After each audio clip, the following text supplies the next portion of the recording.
Hello guys. तो ये एक और PYQ है हमारे टॉपिक फोटोसिंथेसिस का। इसके भी सारे वीडियोस अवेलेबल है मेरे चैनल पे, जिसका लिंक मैंने डिस्क्रिप्शन बॉक्स में दे दिया है। कोई भी टॉपिक में डाउट है, जस्ट गो थ्रू दैट। पहले आप वीडियोस देख लीजिए, फिर आकर के इन क्वेश्चंस को ट्राई करिए। But for now let's just start. Definitely ये सिर्फ PGT वालों के लिए भी नहीं है और TGT वालों के लिए भी है। तो इवन TGT के लोग भी इसको देख सकते हैं। उस क्वेश्चंस फ्रेम हो सकता है। फोटोसिंथेसिस एक बहुत इंपॉर्टेंट टॉपिक है और काफ़ी हाई यील्डिंग टॉपिक है। So let's move. पहला क्वेश्चन है हमारा डे का, which pigment is primarily responsible for capturing light energy during photosynthesis. So आपको पता है लाइट हार्वेस्टिंग कॉम्प्लेक्स होता है। इसमें जो हमारा रिएक्शन सेंटर है वहाँ पे क्लोरोफिल ए होता है और बाकी और एक्सेसरी पिगमेंट होते हैं ज़ैंथोफिल एंड कैरोटीन। सो जो मेन कैप्चरिंग पिगमेंट होता है वो क्लोरोफिल ए होता है। So the answer over here will be option A. Next, in the Z scheme of photosynthesis, the final electron acceptor is.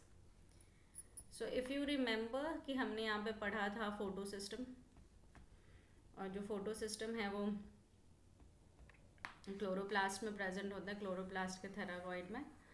सो ये अगर हमारा क्लोरोप्लास्ट है, इसके अंदर हमारे पास थैलाकॉइड मेम्ब्रेन प्रेजेंट है, right? And over the thylakoid membrane we find photosystem 1 and photosystem 2, right?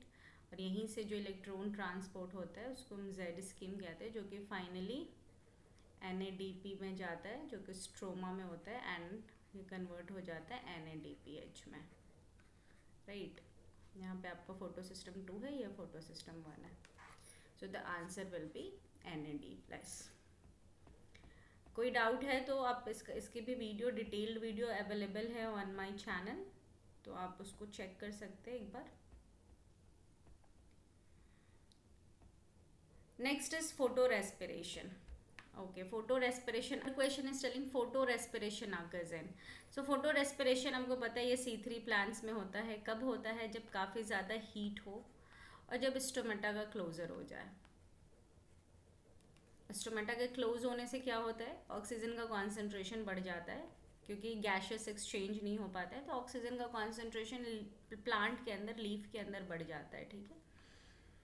ये oxygen को यूज़ करना और फिर ग्लूकोज बनाना एक काफ़ी लेंदी प्रोसेस है, और इसमें प्लांट जो है कार्बन डाइऑक्साइड लॉस्ट भी कर देता है। तो इसको हम बेसिकली प्लांट के लिए एक वेस्टफुल प्रोसेस है, बट स्टिल ये C3 प्लांट्स में होता है एज अ सर्वाइवल स्ट्रैटेजी। तो इसमें 3 ऑर्गन्स इन्वॉल्व होते हैं, क्लोरोप्लास्ट, पेरोक्सिसोम एंड माइटोकॉन्ड्रिया। इसका एक सेपरेट वीडियो भी है फोटो रेस्पिरेशन का। The link is in the description again, so you guys can check it out. Let's check out the next question.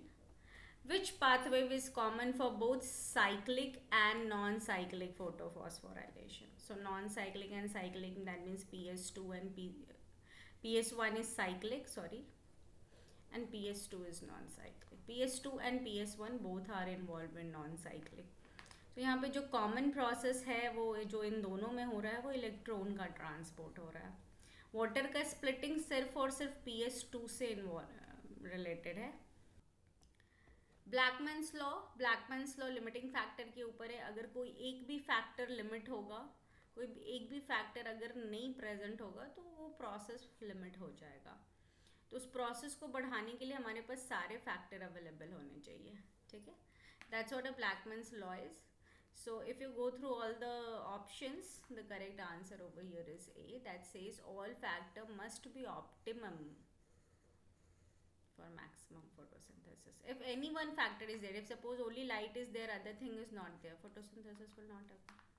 Carbon dioxide concentration alone cannot do anything. This is a wrong statement. So yes. Okay guys, so if you want some more question, please comment. I will bring some more. But yeah, before that, just go through and learn the concepts that are already being taught. आप खुद से भी revise कर सकते हैं और यहाँ पे PYQs चेक कर सकते हैं। स्टिल अगर कोई डाउट है तो पूछ सकते हैं।